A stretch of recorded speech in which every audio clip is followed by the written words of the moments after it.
Hi, everybody. I'm Jim Rohn.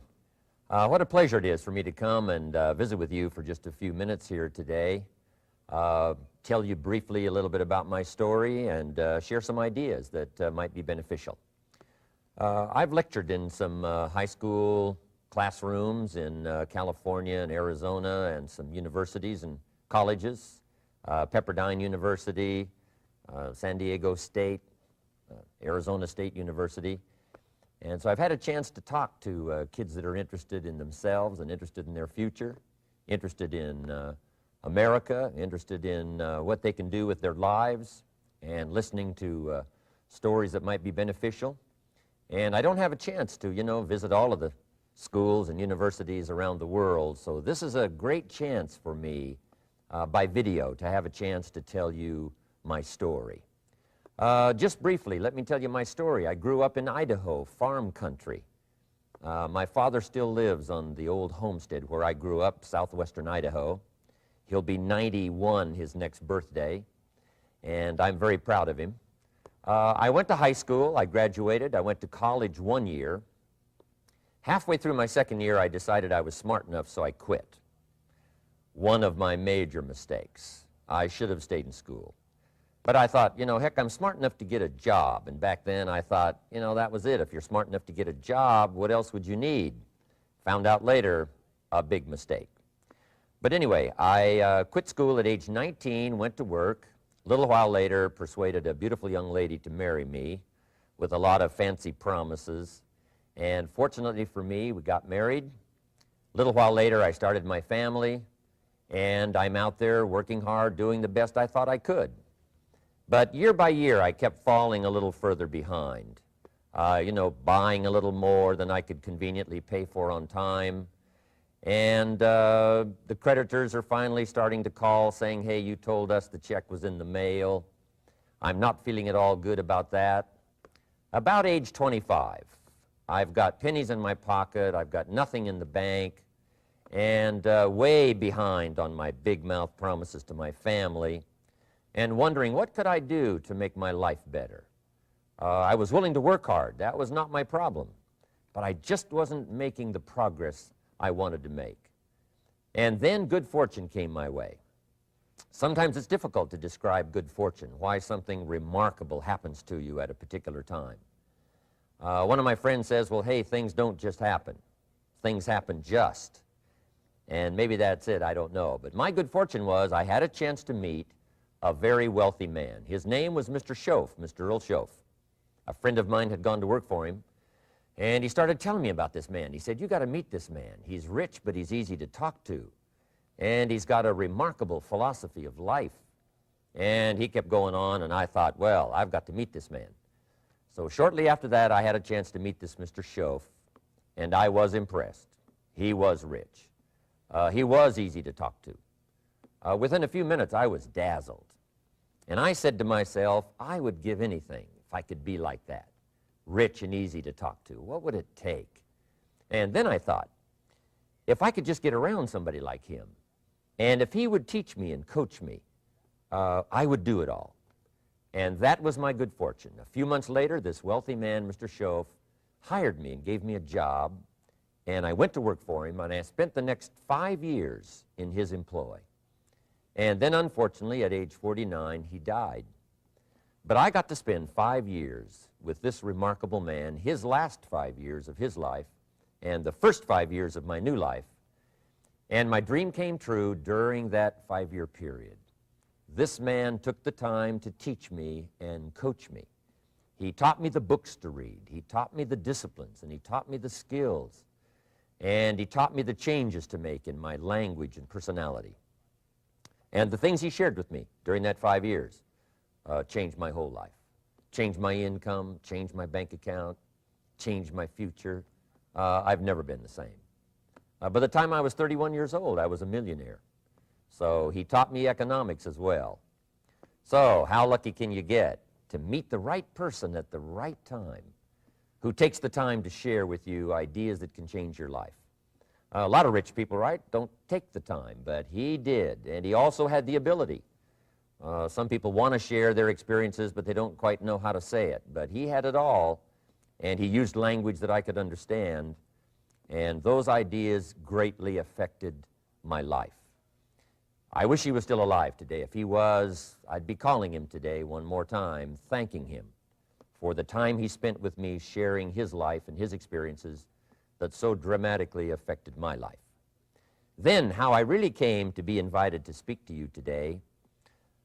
30-plus years ago, I was living in Beverly Hills, California. And a friend of mine one day said, "Jim, you've got to come and tell your story to my service club." He belonged to the Rotary Club. And he said, "I know your story. Idaho farm boy makes it to Beverly Hills." But he said, "I know my club members would love to hear your story. Would you come and at our breakfast meeting and tell your story?" And I said, "Okay." So I arranged a little talk, went and shared my story that morning, and guess what? They liked it. And my phone rang. Another club called and said, "Would you come and tell us that story?" My phone rings. Another club calls, said, "We've heard about your story. We have a luncheon meeting. Would you come share your story?" First thing I know, I'm spending a little piece of my time giving these breakfast talks and luncheon talks. And then one day, a man who heard my talk about 3 times said, "Would you come and talk to my management and salespeople?" He said, "I've got this little company going, and he said, if you would spend some time talking with my management and salespeople, I'd be happy to pay you." And I thought, wow, wouldn't that be something? Tell my story and my experiences and get paid? He said, "I'd be happy to." Little did I know, that was the beginning of a whole new, brand new adventure for me in sharing my story in speeches and talks and seminars and lectures. And now this business, it's become one of my most flourishing enterprises, takes me around the world. I went to many countries just this year, had my largest audience early this year in Spain, 12,000 people, 10 different languages being translated at the same time, the whole audience with the earphones on. It's interesting when you lecture with multi-languages. You know, when you hit the punchline, you know, the Spanish laugh first, and then the French get it, and then finally the Italians get it, and last the Germans finally get it. And then I say, "Hey, the Germans finally got it, I guess we can continue." You know, some languages take longer to translate than other languages. But what an exciting adventure for me. I was in Israel this year. I lectured in France, my first trip to Prague, Czechoslovakia, Lisbon, Portugal. Last year I was in London lecturing. Happened to be there the same night Pavarotti was singing in London. So, a big dilemma for the people in London. Shall we go see Jim Rohn or shall we go listen to Pavarotti? Well, I must admit he had more people than I did, like 150,000 more. He did a free concert in Hyde Park, and they expected 250,000, but only 150,000 showed up because it rained. And they all got soaked from Prince Charles on down, but they sat in the rain and listened to Pavarotti. I would have been happy that evening, right, to cancel my seminar and go sit in the rain and listen to Pavarotti. Anyway, he and I have agreed now not to appear in the same city on the same day anymore. Not really, but how exciting for me to be able to travel all around the world and share my story. And then especially to have this chance today to come and visit with you. And when I get a chance to speak at a high school class or a university class, I'm always excited about it. I'm limited in time, so I wanted to use this way to come and share my story with you and some ideas that might be helpful in your career for the future, in your now busy life as a student, and then wherever you find yourself in the years to come. Some of the things I'm going to share with you, I want you to remember for a long, long time, because the ideas I want to translate for you drastically affected my life. And if I can share now and affect your life, and you write me a letter or tell me in person someday, "Mr. Rohn, I listened to your video and I watched it carefully, and sure enough, some of the ideas that you shared greatly affected me, and here's what's happened to my bank account, here's what happened to me in school, here's what's happening to my future," that'll give me great, great satisfaction. So the man who shared with me ideas that changed my life, I want to share with you 3 of those basic subjects. When I met him, I was 25 years old, and when I first got acquainted with him, I used a lot of excuses as to why I wasn't doing well. And he said, well, tell me a little bit about your story. And I told him, you know, I was behind on my bills, had pennies in my pocket and nothing in the bank, that I was embarrassed about being behind on my big mouth promises to my family. And then he gave me one little simple phrase that really forever changed my life. And here's what he said: Mr. Rohn, if you want the future to change for you, you've got to change. And he said, if you don't change, the next 6 years of your life is going to be just like the last 6. You'll still be behind on your bills. You'll still be behind on your promises. But then he gave it to me in the form of a promise. When I was 25 years old, I've remembered it all these years, and I've shared this promise now with probably over 3 million people in the last 30-plus years. And it's going to be valid for you, so listen carefully to this promise. My teacher said to me, young man, if you will change, everything will change for you. If you will get better, everything will get better for you. What a clear message that was for me. He said, if you'll change your philosophy, if you'll change your habits, if you'll refine your thinking, if you'll change and accept some new disciplines, if you'll turn the corner where you've been in the past, go for a new life for the future, he said all kinds of remarkable things will happen for you if you will change. Before I met Mr. Shoaff, I used to cross my fingers and say, I sure hope things will change. I was hoping the government would change and the tax structure would change and that my boss would change and pay me more money. I was hoping that, you know, economics would change and prices would come down, and I was hoping that circumstances would get better. And then I discovered from my teacher that those things are going to continue the same. In fact, all of those things that happen to us is kind of like the wind that blows. And the wind blows on us all. In fact, in America especially, the last 6,500 years of recorded history, we've got probably the most favorable wind that's ever blown.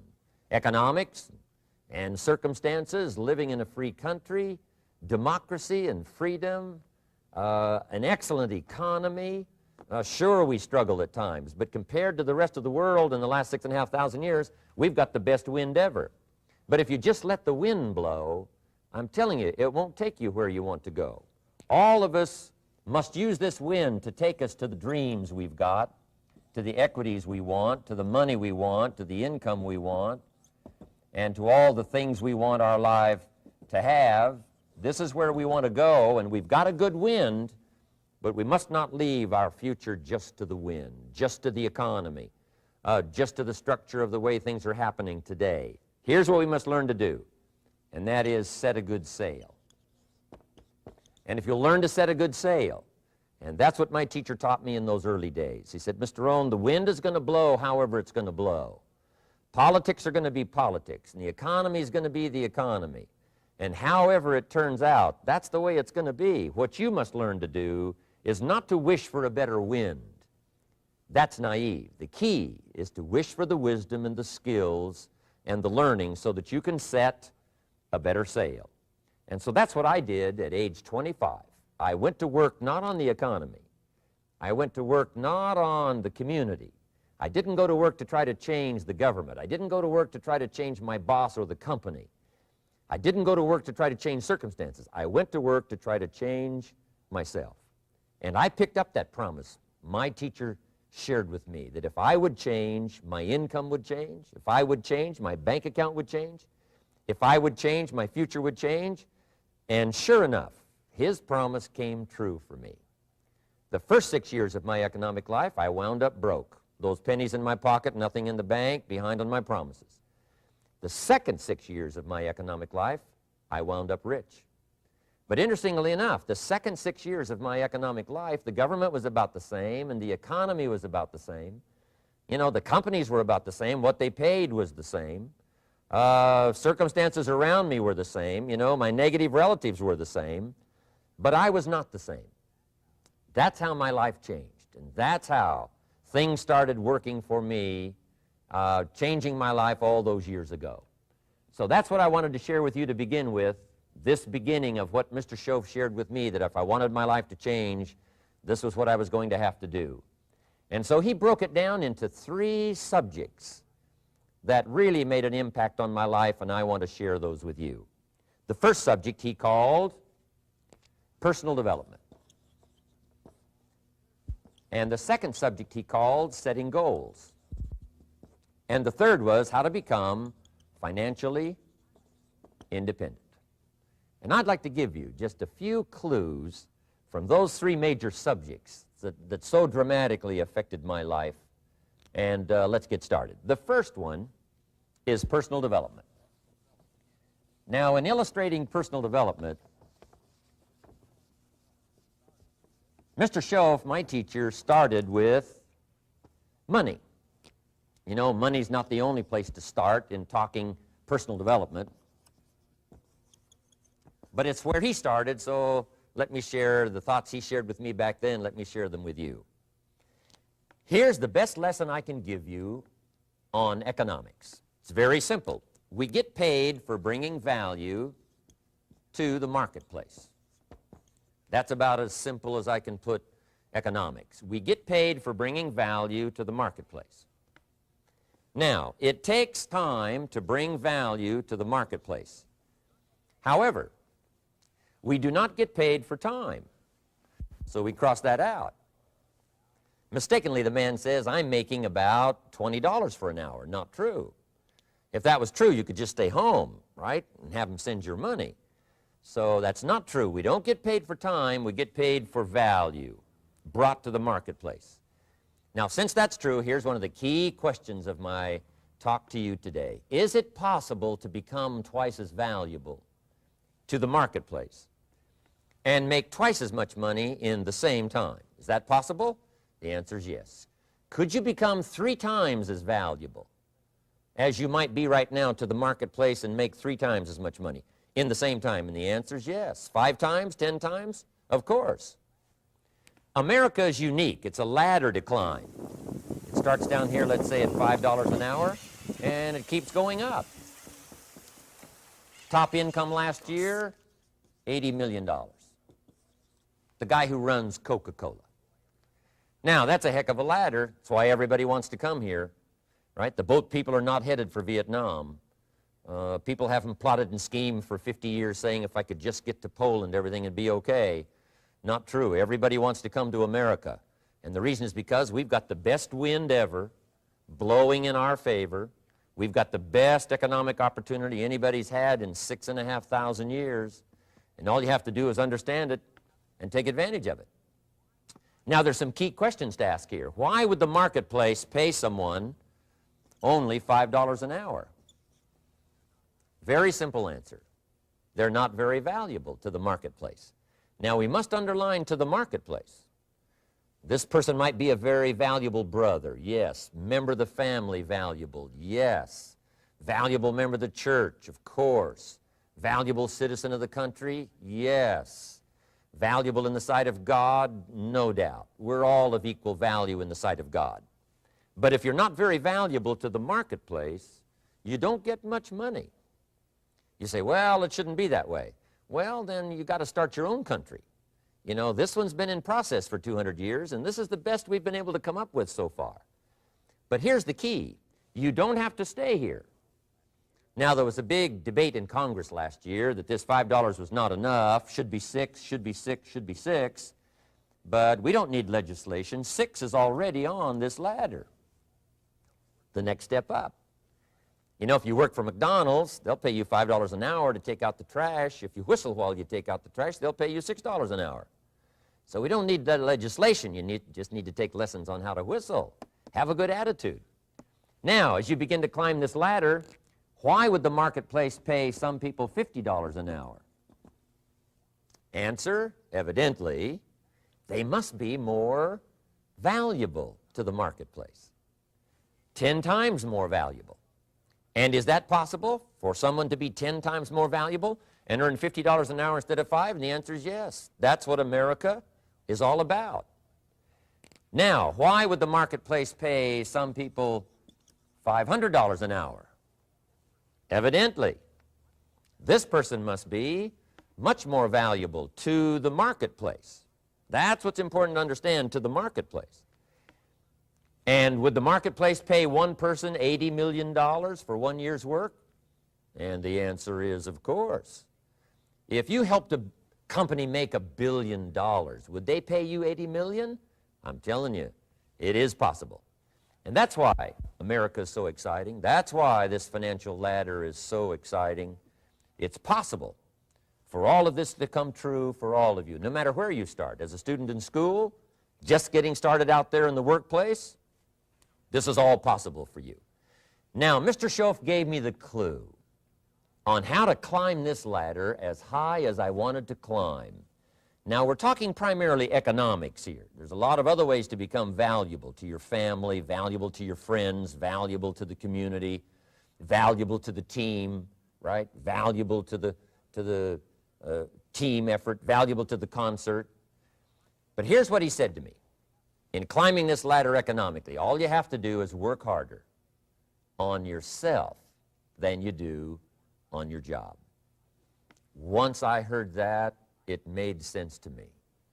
I kept hoping that everything else would change around me, found out that if I went to work on myself, worked on my skills, worked on my language, if I became better than I was each year, if I grew in skills and language and vocabulary and competence, then I would become attractive to the marketplace. Not very long ago, a company called me and said, Mr. Rohn, we're expanding internationally. We'd like to have a bit of your expertise to help us. Would you give us a bit of your time? We'll add some millions to your fortune. And I said, okay. And I thought later, isn't that interesting they would call me? Then my second thought was, of course they'd call me. Who else would they call? I can get the job done. Now, what a contrast for me, farm boy from Idaho, raised in obscurity, parents of modest means, broke when I was 25. How come I would get a telephone call and someone offer me a lot of money to help them in expanding around the world? Simple answer, evidently, something happened to me between age 25 and where I am today. And I can tell you where it all started. From my teacher, Mr. Shoaff, who said to me, we don't have to change what's going on out there. That's the wind that's blowing. All we have to do is change what's going on in here. And now there's several ways to do that on personal development. And let me give you those ways. Here's the first one. We must learn from personal experience. Pretty simple. Learn from what happens to you. Take a look back over the last few months. Did you make some mistakes? How could you correct those for the future? Take a look back over the last year. Have you done it right or done it wrong? Let's correct it for the next year. Learn from your personal experience. Mr. Shoaff asked me when I first met him, he said, Mr. Rohn, how are you doing? You've been out there now 6 years. And I said, I'm not doing very well. He said, I suggest you not do that anymore. What a simple, swift analysis to my situation. He said, if you keep doing it, the next 6 years will be like the last 6. You don't want that to happen. Let's make the changes. So learn from your personal experience. Now, here's number 2, why I came to share this video experience with you today. And that, I call it OPE, other people's experiences. That's me, other people. That's your teacher, other people. That's your friends and colleagues, other people. The people you meet that can pass along to you their experiences, what's happened to them, the mistakes they made, how they corrected them, how they changed their health and changed their bank account and changed their income and changed their future. That's it, other people. Now, there's 2 kinds of people to learn from. One is failures. It's too bad failures don't give seminars, right? That would be valuable. Bring your notebook, have them tell you how they lost it all and threw it all away, threw their health away and threw their friendships away and things didn't work out well. That would be valuable. But now then we must also learn from positive, people that have done well. They've got the health, and so we ask them, how did you become so healthy? They've got the skills, so we ask them, how did you become this skillful? They've got the income, so we ask them, how did you get here in such a short period of time? So now here's what's important in personal development. In learning from other people, we learn, number 1, by observation.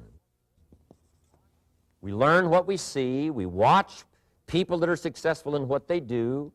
In sports, we watch their disciplines. In business, we watch their disciplines. By observation, what we can see. The reason I created this video is something that you could see someone's experiences translated for you. Second, we learn by what we hear. I've got some of my lectures on cassette tapes, so you know you can take them with you wherever you go and learn by listening. Turn your car into a mobile classroom and listen. And then listen to the sermon on Sunday morning. Listen to the lectures. Listen to the teacher. Listen to someone who's got something good to say. And then number 3 is vitally important on personal development, and that is read all the books you can possibly read in your lifetime. Mr. Schoaf got me started on my library. I've got one of the better libraries. Haven't read everything in it, but I feel smarter just walking in it, my library. At least I was smart enough to buy it. Now I got to be smart enough to read it. And then, of course, I got to be smart enough to decide what's valuable and then do it. But this one is very important. Become a good reader. Some books that helped change my life. Mr. Schoaf recommended, of course, the Bible. And my parents made sure I was a pretty good scholar by the time I was 18. That's been so beneficial for me, drawing from those illustrations, reading about those stories, people who made it and people who didn't make it, and what the difference was. And then other books that helped to really change my life. One called Think and Grow Rich by Napoleon Hill. And then a book that helped me become financially independent by the time I was 31. And that book is called The Richest Man in Babylon by George Clason. And I'm going to share a little bit of that book with you when I get to financial independence today, our 3rd subject. But I started reading the books, attending the classes, making sure that I got in front of people that had something good to say. And then I started keeping a journal. One of the major things my teacher taught me was to keep a journal. He said, don't trust your memory. If you hear something good, just make a little note and write it down. Now, at first I took, notes on pieces of paper and torn off corners and backs of old envelopes. And it didn't serve me well, thrown in a drawer. Then I learned to keep a journal, a bound copy of all my notes. So I would suggest you do the same. Things that impress you, a poem that impresses you. When you attend a class, some of the ideas that impressed you, jot them down. You read something in a magazine, right? Some ideas. Take those out, put them in your journal. Keep a good journal the rest of your life. This will serve you well. My journals make up a significant portion of my own library. And if you saw my library and saw my journals, I tell you what you'd have to say. This is the library, and these are the journals of a very serious student. No wonder Mr. Rohn is invited to lecture and speak on his experiences around the world. So I want the same thing to happen to you. Value captured that you can resort to later, go back over it and review it, and let it become valuable to you. So that's my first subject, personal development. Work harder on yourself than you do on your job. Develop the skills, learn the lessons, take the classes, absorb all that is being taught to you these days. And then later on, of course, you can sort it out, what's valuable to you and how to refine it for your business and for your life and for your future. But the main thing is to get it and start this process of personal change, personal development. And let me say it one more time. If you will change, everything will change for you. You'll never be the same. You'll keep growing. As you look back on a few months, look back on a few years, you won't believe the progress you can make. Economically, your relationship with your family, your friends, and whether you're in sports or economics or whatever, I'm telling you, that whole process of committing yourself for personal change, personal value, can really make your life unique and worthwhile. Now let's cover the 2nd subject, on setting goals. Mr. Schoaf gave me some tips on setting goals that changed my life forever. And I want to share those with you.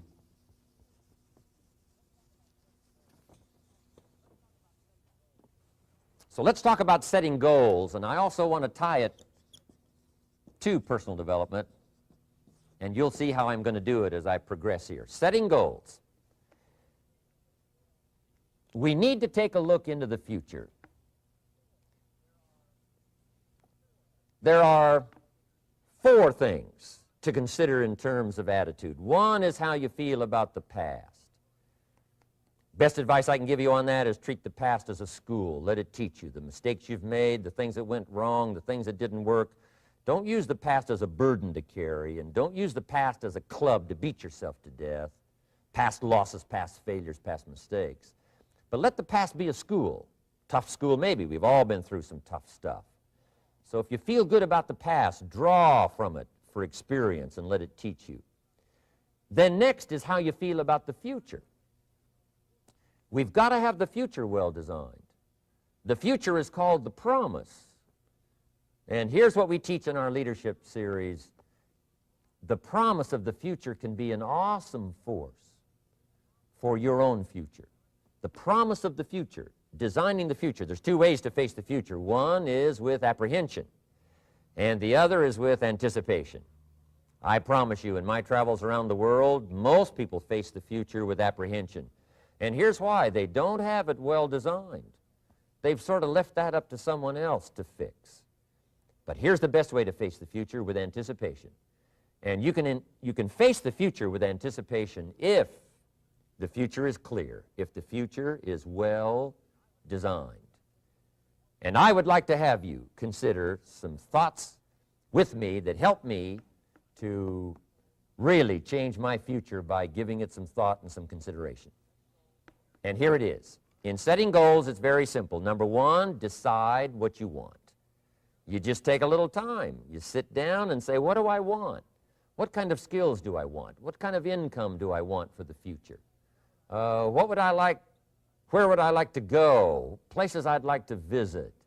Habits I'd like to acquire. Skills I'd like to have. You just take a little time to think about what you want. Economics, friendships, people you'd like to meet, places you'd like to go. You just take some time. And then I suggest, when you've thought about what you want for the future, make a list. Just jot it all down. It's really a very simple process. And then here's number three.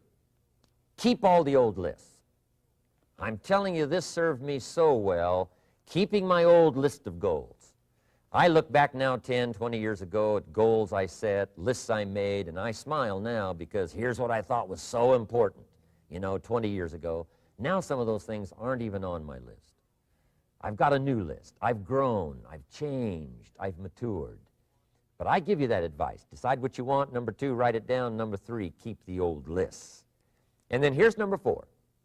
When you get something that's on one of these lists, check it off. Part of the fun of having a list is checking it off. And then if you can add some drama to checking it off, see, that's what really helps. I set a goal to go to Spain many, many years ago. And when I finally made my first trip to Spain, I had that journal with me that had that list in it. And while I had my journal on my lap, waiting for the wheels to touch down in Madrid, I waited until the wheels touched the runway, and I checked it off, just adding a little drama. So part of the fun of having a list is checking it off. Now, here's what's important about the lists and designing your future. If the future gets clear, the price gets easier. Because you got to remember, for every promise, there's a price to pay. Everybody's got to pay the price. Everybody's got to do the deal. Everybody's got to do the disciplines. Everybody has to pay. But here's what I've discovered. If the promise is clear and powerful, the price is easy to pay. The price is some classes. The price is a few books. The price is a few disciplines. The price is finding something that'll make your life better, make you grow, make you change, make you develop. So the first part of the key is to design the promise. Then, what is the price to pay? I'm telling you, the price will be easy. Anybody in my audience can pay it, no matter where you are, where you come from. Color doesn't matter, religion doesn't matter, where you grew up doesn't matter, circumstances don't matter. I'm telling you, if you'll make the promise of the future clear for yourself, the things you want, the places you want to go, the things you want to have, the person you want to become, the skills you want, the homes you want, the future you want, the friends you want, all of the values of life that you could possibly want. If you'll make that clear, make those lists, and be serious about it, I promise you it's an easy price to pay. Anybody can pay it. And the best advice I can give you is, if I can do it, you can do it. Farm boy from Idaho, raised in obscurity, I changed my life, turned it upside down, turned it all around, found economics, found future, found promise, and if I can do it, you can do it. So, start setting your goals, and see if you can't get a better excitement going for the things you want to accomplish for the future. Now here's my third subject, and that's called financial independence. Oh, by the way, before I get to financial independence, let me cover one more point. One of the major reasons for setting goals is for what they make of you in achieving them. My teacher advised me when I first got started at age 25, he said, "Jim, why don't you set a goal to become a millionaire?" He said, "It's got a nice ring to it, you know, enough zeros to impress your accountant." And he said, "I'm here to help you. You're only 25 years old. You've been to 1 year of college. You've got a beautiful family, every reason to do it. Why don't you set a goal to become a millionaire?" And he said, "Here's why." And I thought, he doesn't need to teach me why. Wouldn't it be nice to have $1 million? He said, "No, then you'll miss it." He said, "Here's why. For what it will make of you to achieve it." I'm telling you, that statement changed my life. Set the kind of goals that will make something of you to achieve them. He said, "Now, once you become a millionaire, what's important is not the money." I thought, that's kind of strange teaching. He said, "Honest, it isn't important." He said, "You could just give the money away." Now, I did better than that. I lost it all. By the time I was 31, I was a millionaire. By the time I was 33, I was broke. And I'll tell you a little bit about that story later. But when I lost all my money, guess what? I found out Mr. Schoaf was right. What was valuable was not the money. What was valuable was what I became to earn the money. The skills I had, the knowledge I had about the marketplace, the values that I had going for me. They were more valuable than the money. And here's an important statement to remember. It's not what you get that makes you valuable. It's what you become. So part of the key here is to set the kind of goals that will make something of you. Don't set them too low so that you don't have to grow and you don't have to read and you don't have to try and you don't have to stretch. Don't set them too low. And then don't sell out. Don't go for something that's going to cost you your virtue or cost you your values or sell out your principles. There's a good middle road here to follow. Goals that will inspire, goals that will help you grow, change, develop, and become better than you are. Okay. Now let's talk about financial independence. How to become rich by 40, 35 if you're extra bright, much sooner if you find an opportunity like I did. Let me show you how I did it. Financial independence. First of all, I like the phrase financial independence. Some people are a little bit concerned about using the word becoming rich or becoming wealthy, and I can understand that. I struggled a little bit with this. Is it okay to go for becoming rich, go for becoming wealthy? And maybe that's a bit too strong a word or strong a term. So here's what I've come up with that I think is comfortable for me, and that is how to become financially independent. I think it's every person's heritage here, especially in America, to become financially independent. Now, let me give you my definition of financial independence. Financial independence is the ability to live from the income of your own personal resources. Financial independence. Now, it depends on how you want to live. If you need $2,000, $3,000 a month, if you need $4,000 or $5,000 a month, if you need $10,000 a month, some people may need, $100,000 a month. But whatever you would need to live, and you could earn that living from the income of your own personal resources, that's what I call financial freedom, financial independence. And let me show you how to acquire it. If you start at age 15, between ages 15 and 35 is 20 years, and in my personal opinion, based on my own studies and my own experience, 20 years, in my opinion, is enough time to become financially independent. If you're not, you don't live in the wrong country. Probably what's happened is you have the wrong plan. And it's easy to be a nice person with the wrong plan. I found that when I was 25 years old. I was broke at age 25, and I was a nice guy. You would have liked me. But I'm telling you, my plans up until then, especially my financial plan, left me broke. I totally changed it the next 6 years, and I became financially independent. So I know what I'm talking about. It is possible in a reasonable amount of time, 15 to 35, whatever, 20 years' time, enough time. You can do it in a much shorter period of time, like I did if you want to, but this is a reasonable enough time. But here's number one. First of all, you got to have the right philosophy. Philosophy is our ability to gather knowledge and sort through it and decide what's valuable. To develop a philosophy about life, a philosophy about our health, a philosophy about our family relationships, a philosophy about economics. And if you develop the right philosophy, that's what helps to set this sail so that in 6 years it takes you where you want to go instead of winding up like I did that first 6 years of my economics, broke, no money, empty bank account. The right philosophy. Now let me give you a couple of philosophies to consider. Here's the first one. It's called the philosophy of the poor. And here it is. Poor people usually spend their money and invest what's left. That's the philosophy of the poor. Now here's the philosophy of the rich. Rich people invest their money and spend what's left. And here's the startling answer.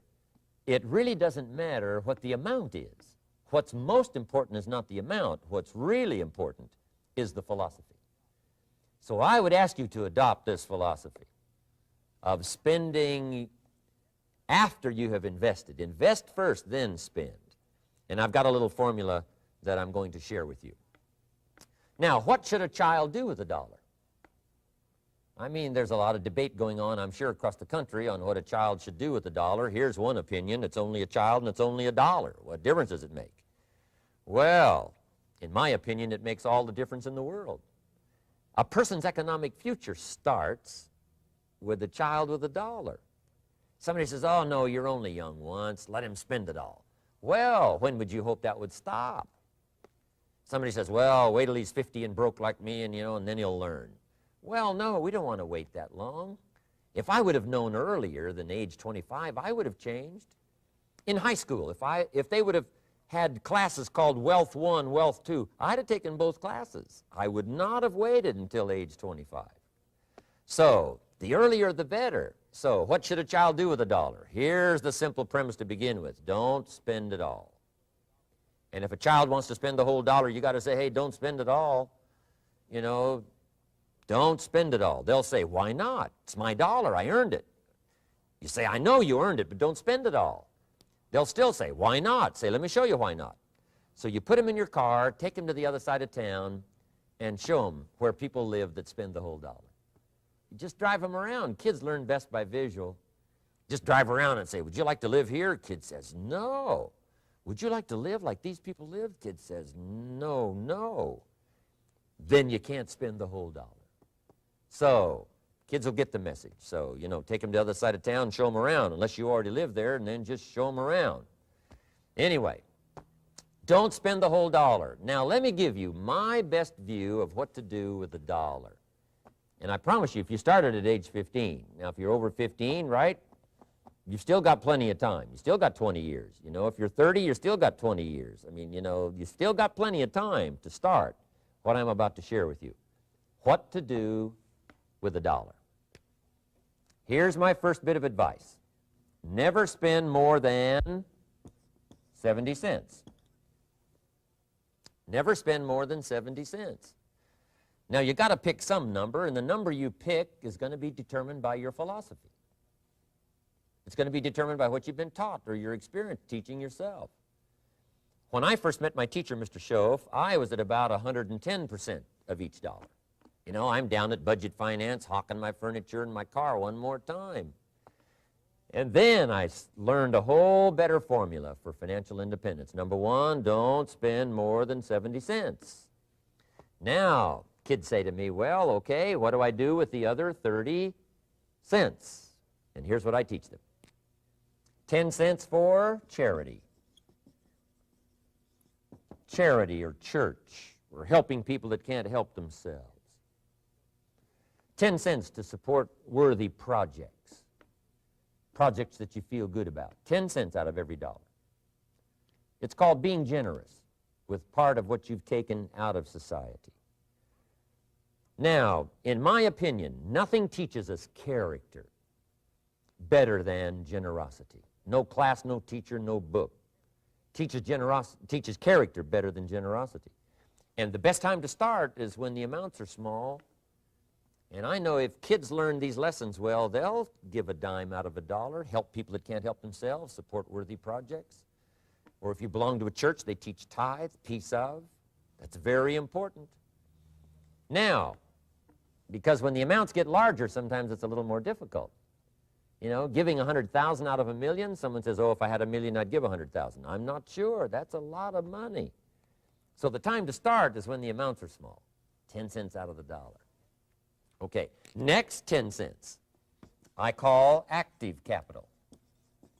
Active capital means do something to make a profit. Active capital. Set aside a portion of your income. Wages are okay, but I'm telling you, wages will make you a living. Profits will make you a fortune. So set aside part of your income as capital, called active capital. Any kind of project you can possibly think of, you can possibly come up with. I'm going to write a new book, I think, for kids. I think the title is going to be, Of Course, Kids Should Pay Taxes. It's kind of an interesting title. In California, kids do pay taxes. When a child walks into 7-Eleven, buys something that costs $1, the proprietor says, give me 7 more pennies. And the child says, hey, what's these 7 pennies for? And the proprietor says, that's the taxes. Kid says, well, hey, I'm only 8 years old. Proprietor says, congratulations, you're my youngest taxpayer. Give me the money. So in California, where I live, kids do pay taxes. Big question is, should they? And my book will answer that question. Of course, kids should pay taxes. Nothing is for free.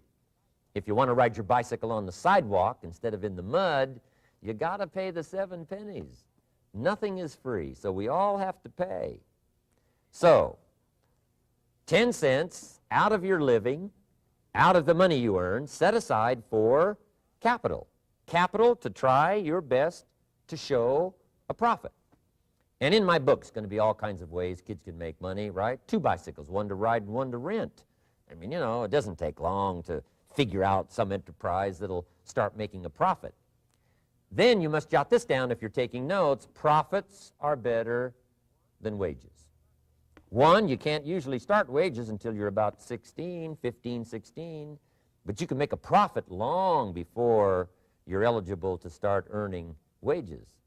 And then there's no limit to profits, and they can double and triple and quadruple.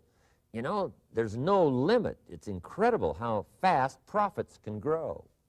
So profits are better than wages. Wages make you a living. Profits make you a fortune. Now, the third 10 cents is vitally important. I call it passive capital. Capital you let somebody else use. A financial institution, stocks and bonds, mutual funds, whatever. Let someone else use it. You furnish the money. They use it to make a profit, but they pay you for the use of it, called interest. And here's one of the things that'll make you financially independent fairly quickly, and that's called compound interest. And this is how you get it. Letting someone else use a portion of your money, your substance. They show the profit, they pay you interest. And this passive capital, I'm telling you, over a sustained period of time, if you'll develop this little 10, 10, 10, and 70, especially starting at age 15, I'm telling you, by the time you're 35, you will be financially independent. You'll have the ability to live from the income of your own resources. And then one more point on passive capital. There's a Bible philosophy. I'm an amateur on the Bible. But there's a Bible philosophy that teaches the borrower is servant to the lender. And if you want to be in a powerful position as you grow older, finally when you become mature, maybe have your own business, things have worked out for you for the future, the position you always want to be in is the power position, and that's called the lender. The lender is the power position. So if kids learn early enough, and then you ask them what they'd like to be when they grow up, I'm telling you, once they understand, they'll say, well, one of the things I want to be is one of those lenders. That's the power position, not the spender. No, you'll be pitied the rest of your life if you just become a spender. You got to become a lender. And I think this is one of the formulas to follow. 10 cents out of every dollar. Let someone else use it. Be the lender, power position. Then try to show a profit. Can't we teach our children how to take $1, search the neighborhood, find a broken wagon, pay $1 for it, bring it home, You know, clean it up, sand it until it's clean, paint it red till it shines, straighten out the wheels till they're true, take it back to the neighborhood, sell it for $5. Anybody can do that. Now, does the child deserve $4 profit? And the answer is yes. Society now has a mended wagon. And that's what America's all about. Finding something, touching it, making it better, making a profit, taking part of your resources, helping people who can't help themselves. Let someone else use it to make a profit. Some projects require more capital than one person has. Exciting. And then let them pay you for the use of it. America's had this philosophy now all these years. Communism has taught all these years capital belongs in the hands of the state, not in the hands of the people. We've been teaching all these years capital belongs in the hands of the people, not in the hands of the state. And we turned out to be right. Capital in the hands of the kids, capital in the hands of the people. Enterprises that make a profit, enterprises that grow. It's the hope of our future. So that little simple formula, I hope, will help you. Now, one more key on financial independence, and that is attitude. Attitude. Here's number one. I used to say, I hate to pay my bills. My teacher straightened me out on that. He said, let's see, Mr. Rohn, what you hate to do is pay $100 on an account and reduce your liabilities and increase your assets. I said, well, no, not if you look at it that way. He said, well, it all depends on how you look at it. So wouldn't you love to pay your bills, reduce your liabilities, increase your assets? You got to have that kind of attitude. I found out the same attitude about taxes. I used to say, I hate to pay my taxes. And Mr. Shove said, well, that's one way to live. But don't you understand? Taxes is how we care and feed the goose that lays the golden eggs. Wouldn't you want to do your share? Someone says, yes, but the goose eats too much. Probably true. But hey, we all eat too much. We all need to go on a diet. Better a fat goose than no goose. So I finally became a happy taxpayer. Now, I think taxes are too high, so I'm working to get taxes lowered for our economic future. But then whatever they turn out to be, I gladly pay, do my part, because that's what makes the whole system run, each of us doing our part. Now, I want these three subjects to be valuable for you. I want them to have meaning for you. I want you someday to be financially independent. I want you to have the personal development so that you feel good about yourself. If I had a chance to meet you someday, I'd like to have you show me the list of goals that you got started and say, Mr. Rohn, here's some I've already checked off. Here's the books I'm reading. Here's what's happened. I'm developing the skills. I'm better this year than I was last year.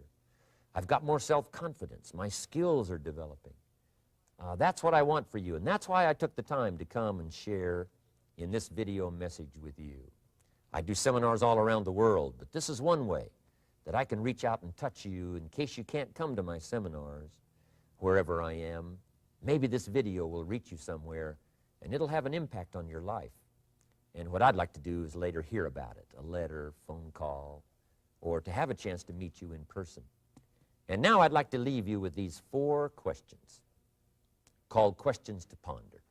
These questions were valuable for me, and I want to make them valuable for you. Here's the first one, why? We all ask why we should work this hard, why take that many classes, why go to school that many years, you know, why take the notes, why read the books, why work that hard, why put yourself through the push-ups and the disciplines, why? Good question, why? Best answer to why, I think, is the second question. Why not? Why not see how many books you can read, how many classes you can take, how many skills you can develop? Why not see how valuable you can become to the marketplace and to your friends and to your family? Why not see what you can make of yourself? Why not see how far you can go, how much you can see, how much you can earn, how much you can share? Why not? That's the heritage all of us have, in America especially, is to see what we can make out of our lives now that we've been given this extraordinary opportunity. Now, my third question I'd love to ask you in person. But since I can't do it in person, I want to ask it of all of you. But I want you to take it personally. And my third question is, why not you? Why not you with good self-esteem? Why not you starting to change and setting goals? Why not you starting to make progress toward financial independence? If I can do it, you can do it. I wished I had a lot more testimonials here today besides mine. a whole steady stream that would come by and tell you their story. Someone who started with nothing, finally run a big enterprise. A mother who was on welfare, now she owns her own business. In addition to my story, I wish I had a lot more. And if all of them told their story, guess how they would probably wind up their story? They'd probably say, just like me, why not you? If we can read, you can read. If we can change, you can change. If we can figure it out, you can figure it out. If we can turn it around, you can turn it around. There isn't anything you can't accomplish. That's what those testimonials would say. And so I want to say it to you personally. Why not you? You've got the brains, you've got the stamina, you've got the vitality, you've got the interest, you've got your life ahead of you, you've got the future. You can do it. If anybody can do it, you can do it. If one of us can do it, hey, we all can do it. And now here's my last question. Why not now? This is a good time as the 20th century starts to wind down, a few more years as we get ready for century 21. What a good time to set your goals, work on yourself, work on your skills. What a good time to get it together. What a good time to start this process. Personal development, growing, changing, developing, having a good plan for your money and for your life and for your future. Why not now?